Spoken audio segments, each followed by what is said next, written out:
കൂപ്പുകരങ്ങളോടെ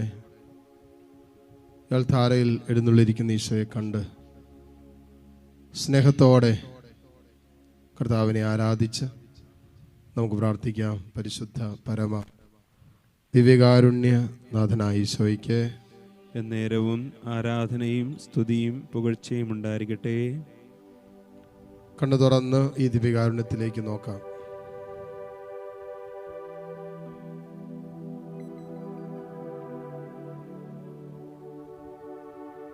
സങ്കീർത്തകനോട് ചേർന്ന് ഈ നിമിഷം നമുക്ക് പ്രാർത്ഥിക്കാം. 43-ാം അധ്യായം അതിൻ്റെ 3 മുതലുള്ള വചനങ്ങൾ. കർത്താവേ, അങ്ങയുടെ പ്രകാശവും സത്യവും എന്നെ നയിക്കട്ടെ. അവിടുത്തെ വിശുദ്ധഗിരിയിലേക്കും നിവാസത്തിലേക്കും അവ എന്നെ നയിക്കട്ടെ. അപ്പോൾ ഞാൻ ദൈവത്തിൻ്റെ ബലിപീഠത്തിങ്കിലേക്ക് ചെല്ലും, എൻ്റെ പരമാനന്ദമായ ദൈവത്തിങ്കിലേക്ക് തന്നെ. സങ്കീർത്തകൻ പറയാണ്, കർത്താവേ, അങ്ങയുടെ പ്രകാശവും അങ്ങയുടെ സത്യവും എന്നിലേക്ക് അയക്കണമേ, അവ എന്നെ നയിക്കട്ടെ. അപ്പോൾ അവിടുത്തെ വിശുദ്ധഗിരിയിലേക്കും നിവാസത്തിലേക്കും അവ എന്നെ നയിക്കട്ടെ. അപ്പോൾ ഞാൻ ദൈവത്തിൻ്റെ ബലിപീഠത്തിങ്കിലേക്ക് ചെല്ലും, എൻ്റെ പരമാനന്ദമായ ദൈവത്തിങ്കിലേക്ക് തന്നെ. കർത്താവേ, നിന്റെ പരിശുദ്ധ രക്തത്താൽ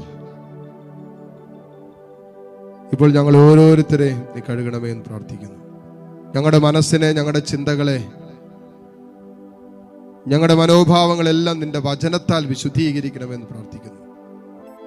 ഞങ്ങളുടെ പരമാനന്ദം അങ്ങിലാണെന്ന്, പൂർണ്ണമായ ആനന്ദം അങ്ങിലാണെന്ന് വിശ്വസിക്കാൻ, ചിന്തിക്കാൻ, ആലോചിക്കാൻ, തീരുമാനിക്കാനൊക്കെ ഞങ്ങളുടെ ബുദ്ധിക്ക് പ്രകാശം തരണമേ, ചിന്തകൾക്ക് വെളിച്ചം തരണമേ.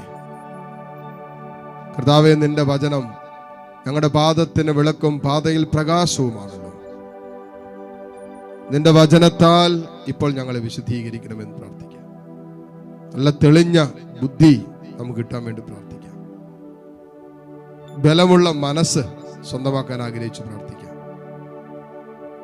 അതിനെതിരെ നിൽക്കുന്ന, മനസ്സിന്റെ ബലം കളയുന്ന എല്ലാ തിന്മയുടെ സ്വാധീനങ്ങളിൽ നമ്മളെ വചനത്താൽ വിശുദ്ധീകരിക്കണമെന്ന് ഈ നിമിഷം പ്രാർത്ഥിക്കട്ടെ.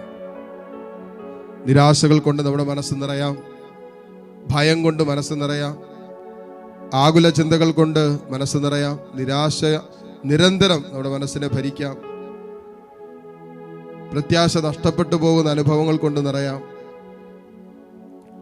അഹങ്കാര ചിന്ത കൊണ്ട് നമ്മുടെ മനസ്സ് നിറയാം, പ്രതികാര ചിന്ത കൊണ്ട് നിറയാം, ദുരാശകൾ കൊണ്ട്, ജഡികാസക്തികൾ കൊണ്ടൊക്കെ നമ്മുടെ മനസ്സിനെ നിറയ്ക്കാം.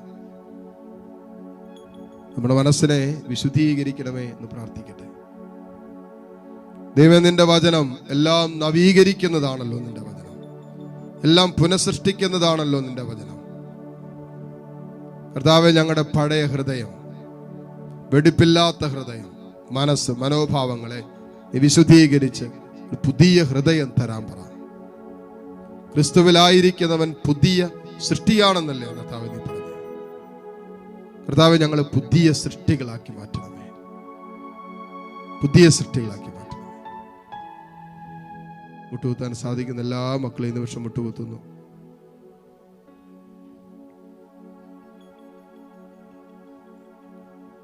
ദിവ്യകാരുണ്യയുടെ ആശീർവാദം സ്വീകരിക്കാൻ ഒരുങ്ങുന്ന സമയമാണ്.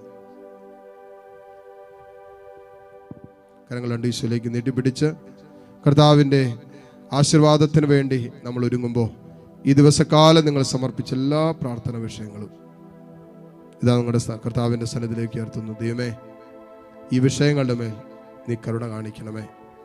ഈ മക്കൾ നിന്റെ മുമ്പിലിരുന്ന് ഈ പ്രാർത്ഥനാ നിയോഗങ്ങൾ സമർപ്പിക്കുമ്പോൾ തമ്പുരാനെ, ഈ വ്യക്തികളുടെയും ഈ കുടുംബങ്ങളുടെയും ജീവിതത്തിൻ്റെ മേൽ നിന്റെ അത്ഭുതകരമായ ഇടപെടൽ നൽകി അനുഗ്രഹിക്കണമെന്ന് പ്രാർത്ഥിക്കുന്നു.